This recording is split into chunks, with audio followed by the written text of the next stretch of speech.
Hi, and welcome to the Johnny Random Show. Today's episode, we're just going to jump right in. It's going to be a seven-part series right now. Is what I have planned for you guys next. It's called the Christian Dials, is what we're calling it.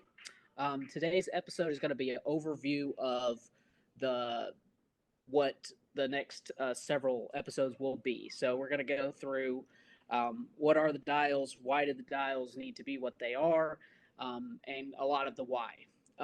Hopefully, this will go into a book eventually, and just like the previous series that we did, if you're familiar at all with that. But I'm going to drop this into a playlist so you'll be able to watch them back to back. First of all, what is a dial, and do we? Why did I come up with this? Why are there so many different denominations? That's something that's always been a puzzle in my mind. If we're all Christians and we all are trying to uh, the Great Commission says, go into all the world and preach the gospel. And if you go to, we're in Tennessee, if you go to any of the 100 churches in the city or the city, one north of you, one south of you, you'll ask them, and pretty much all will tell you the purposes, the Great Commission. Okay, so why do we have, 18 different denominations represented there? What's the deal? How do you make sense of this? So this is a layman's attempt to explain some underlying concepts if you really boil down Christianity, and to try to make it very, very accessible. And I hope it's not too simplistic, but and it's able to capture some of the complexities, and do it justice to each individual thing, but also be simple enough to understand. So I use this analogy when we did the political dials, but I think it's a good analogy, and this is where the concept of dials came from. You get into a car and you want to listen to music. If you get a brand new car, the first thing you want to do is change the dials. Most of the time it comes with that factory setting where everything is just set, and it's not how you want to listen to music. So the way I want to listen to music is I want to turn the bass up a little bit. I want to turn the treble down or whatever. Adjust all the settings to make it sound like I want it to sound, that the music to sound. We all have preferences that we want to. The way we want to interact with the world, a paradigm to which we listen to. We all listen to the same song, but we all listen to it with different settings.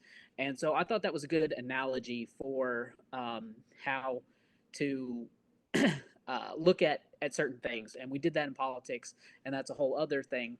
But today we're going to try to boil down concepts in Christianity to these dials, and so that we can come up with a system that will help us make sense of all the denominations, and also a lot of the issues and everything there. So, Deb, before I get too far into anything, looks like you knocked your computer over there. Before I get too far, any like opening statements before I lay out what the dials are? No, I think it's an important question. Why do we have different denominations and things? There's been movements in the past, and why don't we just all call ourselves Christians, and let's just everybody love everybody, and move forward, kind of thing. And the association of churches, I don't usually use the word denomination, but we're an association of churches, which is, I think, maybe a little bit different than a denomination, or what some people think of a denomination, where there's a hierarchy, and there is an ability for those in that hierarchy to direct things. Right. Where association, it's the local body that meets together with other churches and directs the leadership of the organization, rather than a presbyteria, which is a downward thing. But kind of getting off a little bit there.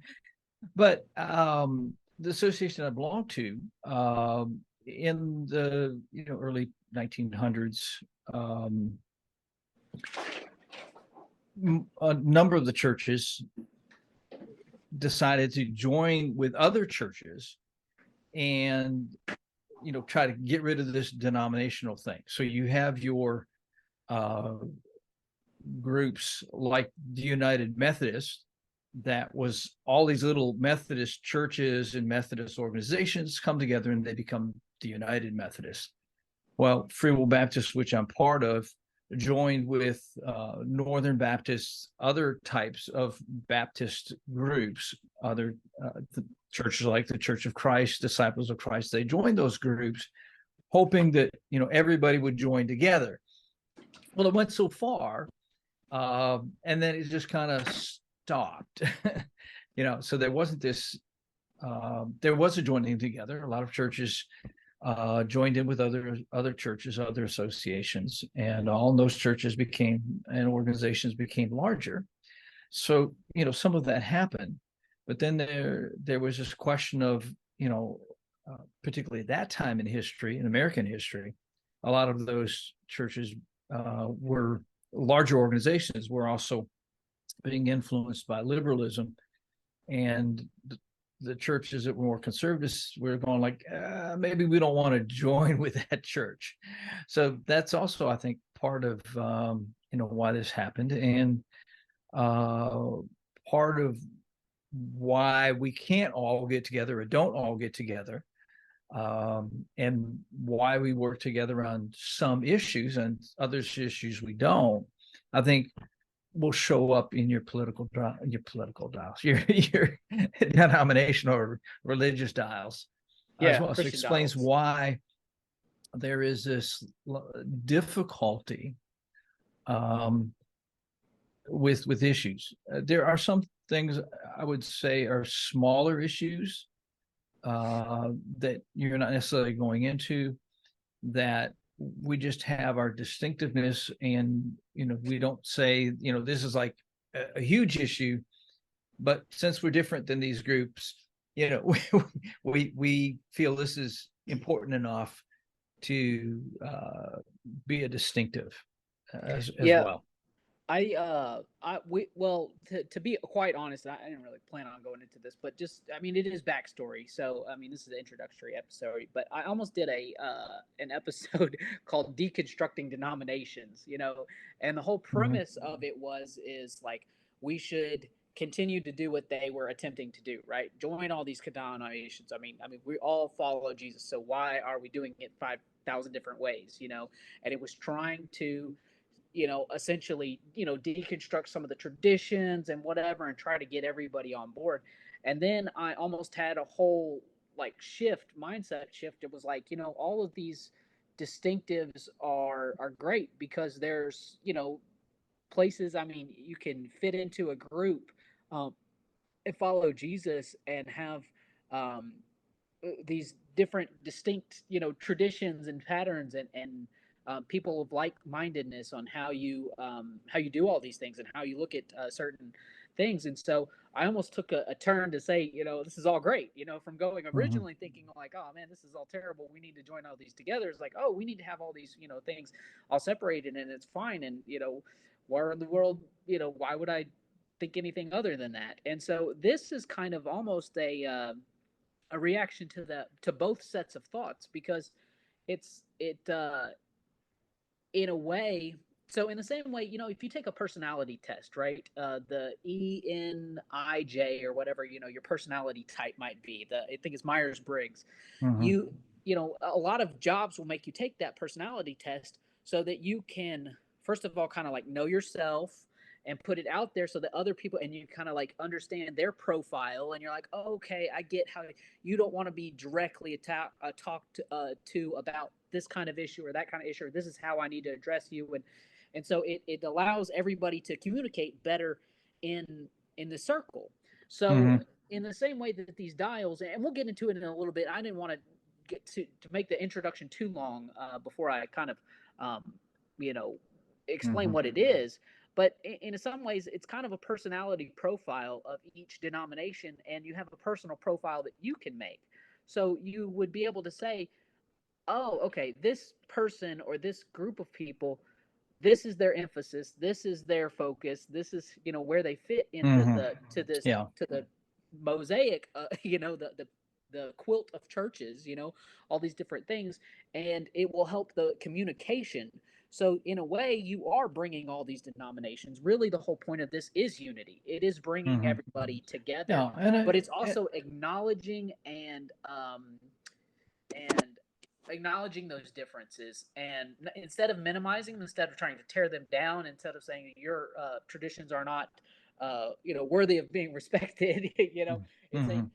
I can understand your traditions and you can understand my traditions, and we're all on this sort of place here together, and it's just more appreciation. So the why that I wanted to eventually make this book, but start with this podcast series, is unity. That is really Hmm. the underlying thing, is unity in the church, and to provide a way for people to have just common ground, and really to the layman, because I think there's a lot of books that go over a lot of church people's heads, and I don't want this one to be one of those. And I Hmm. don't know a lot of big words. I've been learning a lot of big words as we've been researching this, so Hmm. I think it's kind of, I want to make it at my level for people in the pews, not so much for pastors per se as much, even though I hope it would be beneficial to everyone in the church. So, anything else before I explain what the dials are and how they work? Yeah, I think it's a good thing. I Again, I think a lot of denominations, associations work cooperatively with other organizations, um, the parachurch organizations, to have a wide reach for what they do, uh, as well across different denominations. So there is a unity and things that are done cooperatively between organizations. I mean, it does happen Mm-hmm. quite a bit. It's just that we don't. It still makes it difficult for worship and teaching and that type of thing. And I think that's we'll probably see some of that as we go along. Okay, so let me get into what the dials are. So the first of five, so there's five dials. The first one would be spiritual gifts, or how you interact with the Holy Spirit. So this would be, at the top of the dial would be like a continuationist, that the spiritual gifts are just alive and as well today as they were in the Apostle Paul, all the founding, churches and everything. Um, and the bottom dial, which would be zero, is like a cessationist. All the gifts have, once the canon was closed, all the gifts pretty much went away, and we are living in a uh, post canon, you know, Gift, yeah, gifts. Yeah, there we go. charismatic, And whatever. Yeah. so, and the color of that dial or knob, we're going as purple. And each of these has colors, and at the end, I will explain why. So, the second dial is green, and it is your relationship with God. So, this is the free will dial, is what I kind of call it. So, if you are, it's how you relate to God. So, does God give you just maximum free will? That would be a 10. Or is everything predestined and you're walking on a predetermined path and there's really no getting off of it? It would be like a 0. There's nothing that you can do that's outside of this sort of sovereign plan for your life. Very sort of Calvinistic, on the bottom, Armenian at the top. So that is the second dial. The third one is scripture, and it's blue. And so it's how you relate to scripture, right? So um, do you see it as literal or symbolic, and how much? So everybody has a certain level of things that we take symbolic, right?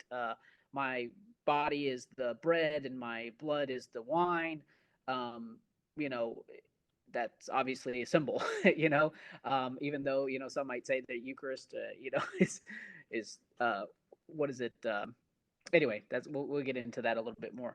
But there's obviously a lot of symbols in the Bible, and the big, I think, one that a lot of people fight over is the 7 literal days, or is this a poem, or analogies, is a day a million years, or how all that works. And so I think The more literal you take the text would be 10. The more symbolic, you'd go down to like a 0, where you pretty much nothing in the book is as it seems. It all is just something to be decoded. So that was blue. So yellow is the works, or legalism, faith. I haven't quite figured out what to call this, but it's how you relate to other people, right? So God saved you, and you're supposed to um, go through life, right? So nothing I do saves me, right? Jesus saves me. It's a gift, and a gift is not something that you earn. So that would be like a 0. Now I don't have to do anything. I have 0 responsibilities. But if you produce no fruit, then it's obvious that you're not living a Christian life. You're not living if you're you'll know them by your fruit. So you're supposed to have fruit. So you're supposed to do good things, right? I mean, that's part of it, right? So, but then there's like, okay, now if you don't do the XYZ, you're not a Christian. You're in danger of losing your salvation. You have to, it's very legalistic, do's and don'ts. And so that would be the 10, and then, and a 1. So that's the scale there. And that's yellow. And then there is your end times belief. This is the 5th and last one. So it's your, what you believe about the future. This style is red. And it is, do you think that, you know, preterist or like everything happened in 70 AD, and now we're living, uh, everything after that is, um, we're in the 1,000 years or whatever. And then dispensation would be the top, where there's going to be a rapture. We're all, going to be going away. Earth is going to be destroyed, and we're going to be, floating angels. So somewhere in between these things is, the spectrum of beliefs there. So that's all 5 dials. And what I think these that dials capture is your relationships to the scriptures, to other people, to God, to the future, to the spiritual world. It I think all of these dials encompasses everything that you could ever talk about in a Christian context. At least that's the hope. And hopefully we don't get to the end of the 7-part series and realize that we've missed something. Um, but I think anything that you could talk about, any topic in the Bible, could fall into one or more of these baskets, and you'd be able to find your set of beliefs. So how it would work is you would get to the end of the book, and then you would say, okay, I found that I am um, a 5 on the spiritual gifts, right? So I'm like in between cessationist and continuationist. I'm right there. I fall in the middle. I think some of the gifts still progressed on, some of them have fallen away, whatever. But I am light purple, meaning I think that, but I don't think that strongly, right? If somebody were come to me with the Bible and give me really, really strong evidence, I could be persuaded. If you have researched the topic up and down and you feel very, very confident that you're a 5, you know why you believe what you believe, then you'd be a dark purple. And the benefit of that would be you're a dark purple 5 and a light pink, a red, light red. So light red, you're pink. You don't really know what's going on in the future, like the end times. You just sort of fall into the pre-mill camp. You're a 7. You kind of put yourself there. And so if I go to you and we're having a conversation, I already know from the jump, from the start of the conversation, that how you feel about it. It doesn't matter to you. You're either going to be raptured away or you're in the millennium. God's going to come back at that second coming and you're going to heaven. It doesn't affect you. It doesn't affect your theology. It doesn't affect your walk with Christ. So it gives you a way to communicate in broad terms in the same way that a personality test does, um, at the end. And it also helps to kind of know a lot of denominations could be mapped onto this grid as well. And that was originally kind of why I came up with it, to map denominations, when I realized, wow, you could just map people on it so much easier. And you might find that, a certain denominations, let's take Presbyterians, most Presbyterians, as far as my understanding goes, and is they're pretty cessationist, so they might be a 2 or 3. And then on end times, most of them are going to be preterist, or partial preterist. And so that would be a 2. So, if you're going to a church that I kind of, you give them zones, right? From a 2 to 5 would be the zone that most would fall into. And then over here on the purple, dial, the spiritual gifts, they're, mostly going to be between 2 and 5 again, so that's going to be a common thing. Whereas literalism, they're going to be up, maybe a 7 or 8 on literalism. Most Baptist denominations are going to be up there as well.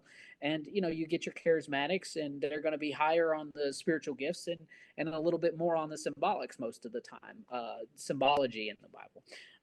But there's a range, right? And I think, we're being Free Will Baptist, you could be anything on the red dial. So the zone is, 1 to 10, and you'd be completely accepted within that denomination, for your end times belief, more or less. So you can kind of pick anything in there. So these zones kind of help understand, you know, where where if you map yourself and then you look at your denomination zones, pattern, you'd be like, okay, I really strongly identify with the church that I attend. Or, honestly, this other denomination believes very similarly than I do. And you'll find that most everybody's going to be on this grid somewhere in there. And then it will help us have better communication, and more unity, hopefully. So, Yeah, I think it's important too to understand that, the denomination or association that you're part of, when it comes to end times eschatology, a nice big word there, end times, how things pan out.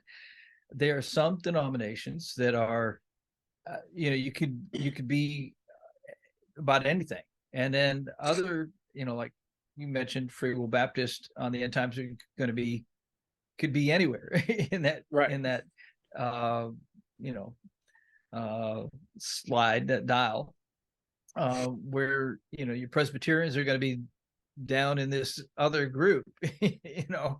Pretty much the whole denomination is pretty much this way, where, Southern Baptist, maybe, with the exception maybe of the majority of the Southern Baptists will fall into, another place on the dial than Presbyterians would, or for, or at least tend to trend that way.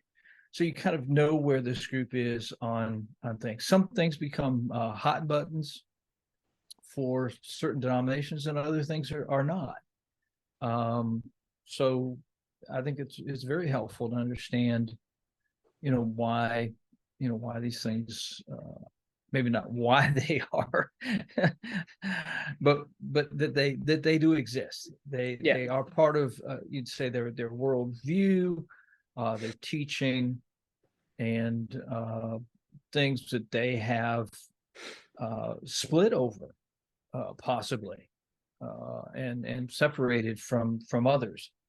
Sometimes feeling that other group is not Christian, but then there's a lot of times where they just, it's just not something they'll say, yes, they're Christian, but they're wrong on that. They're really wrong. There's just too much evidence, whatever, type thing. Yeah, you follow what you believe, and we follow Jesus. there you go. We're the Christians, and they're lesser so. Yeah. Or in some cases, there's denominations out there that just think they are the only ones, which, is really sad, because, I certainly believe there are groups that have gone so far on some things, that they're not Christians. They're cults. And so, because of their core values. So we're not talking on these dials, about core things that make you Christian. And maybe somewhere in the beginning of your book, you probably ought to say, these are the core things. Yeah. These are things that, in order to be a Christian, this is essential. And this is why, say Mormons, Jehovah's Witnesses are outside of Christianity. They may call themselves Christians, but they are outside the realm of Christianity, because of these core beliefs about who Jesus Christ is. who God is, uh, the way of salvation. We may disagree on how to baptize. We may disagree on what happens during the Lord's Supper, something along that line. But that does not put somebody outside of foundational Christianity. Right. Right. So, Yeah. so the dials are not something where if you're at one end or the other end, the majority of Christians would say, "Yeah, we don't like that you're there. We disagree with that."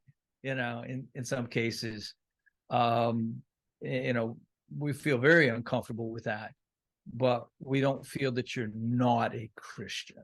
Right. And so that's where we get. And so you're using the word denomination in the sense of Christian denomination. yeah, a valid Christian where we're looking at scripture and we disagree, and it's okay to disagree. But it's enough that we would rather have a pastor that's not teaching this. If they Right. do, we don't want them as our pastor. If we had a deacon or somebody in the leadership of the church, if they're teaching this, we would be uncomfortable. And I think that goes to your shades, because there are some issues like eschatology, which some groups you can be anywhere on that dial, and any shade on that dial, and you're okay. Where another area where, Like if you're free will somewhere on or that dial, you're probably in a different denomination, a different group right. for that very reason. Yeah. I think we'll hit as we're going through. We're going to try to pull in a history. I think you'll see the Catholics splitting from Protestants, and then you'll see the charismatic movement. I think you'll see all of these different things will track through onto the dials nice and well. And I think some ways they are counter, like almost pendulum swinging, of like it's gone too far this way and now going this too far this way and that type of thing over time. And I think you'll see some of these things map on there nice. I really we want to bring a historical perspective because I think that's very important that we're just not talking out of our heads. I think we're going to bring a historical perspective to each dial, and each subsequent episode will go into I'm not sure what exactly we're going to do next, but I think we might just jump straight on into the green dial, the free will dial, um, and we'll bring in that historical perspective and the different denominations and how those would map in each one. And so you'll kind of come away with hopefully a pretty good understanding of what what's going on, all of the issues that would fall within that dial. A good an important thing that to note is, like Dad mentioned, and I just want to throw this out there.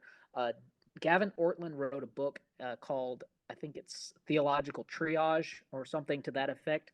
The premise is there's like first tier, like triage is, so like when you come into a scene, there's 5 different people are hurt, you're going to help the person with the best chance of survival, and or is hurt the worst, or you're going to, how does a medical professional know who to treat? If somebody's got a little, a broken arm is going to be different than somebody's bleeding out. You got to address the bleeding out before you could affect, before you address the other things. So that's triage, right?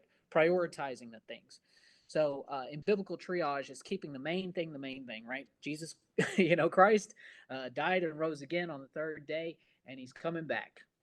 And the Great Commission, go ye into all the world and preach the gospel. That should be the mission statement of pretty much every church, or somehow worked into the mission statement of every church, because that's pretty central things. Those are triage, tier 1. And I think he has buckets, is the way he describes it. Then there's bucket 2, right? I can fellowship with you, but it's going to be difficult, right? If you're on the free will dial of a 8 and I am a 2, it's going to be really hard to to talk, to have commonality. I think that's why you have this, the Presbyterians, and the Armenians, like, these different things, groups, is because it's easier to fellowship with people that, we all believe in Jesus, but it's a lot easier to talk and have these conversations. Same with spiritual gifts. If you are speaking in tongues and, and doing all of these things, it's going to be hard for you if you don't believe those things are legitimately carry into the present, so these are going to be brought into each dial as we go. The other thing too is I've broken it down just for the sake of simplicity. These are this uh, for the purposes of the episode, right? In the book, I think I'll be a lot more specific, but in the purpose of the episode, I'll be referring to four major categories. I'm gonna call them Catholics, um, Reformed. Oh, now I'm blanking out. Baptist slash non-denominational list and charismatic. The reason why I'm doing that is because it's easy to see these splits in history, even though a lot of different denominations would fall under these sort of broad categories. But it's easier to talk about them in terms of historical splits and in terms of where they go and group them together that way. And so it's my shorthand. You may not like it if or if I'm throwing in you into Catholic bucket and you're Anglican or something, or if I'm calling you Baptist and you're Church of Christ or something, I'm not intending to do that. It's just for simplicity. So that's just something that I want to throw out there um, as a sort of like as we go through, so you kind of understand where we're going with some of the language here. And it's just my shorthand, and I will put these up, and because I'll be referring to them as we go, and you'll be able to understand why. But I just want to throw that disclaimer in there, and then that will wrap up this introductory episode. And we hope to see you on the next dial. Thanks.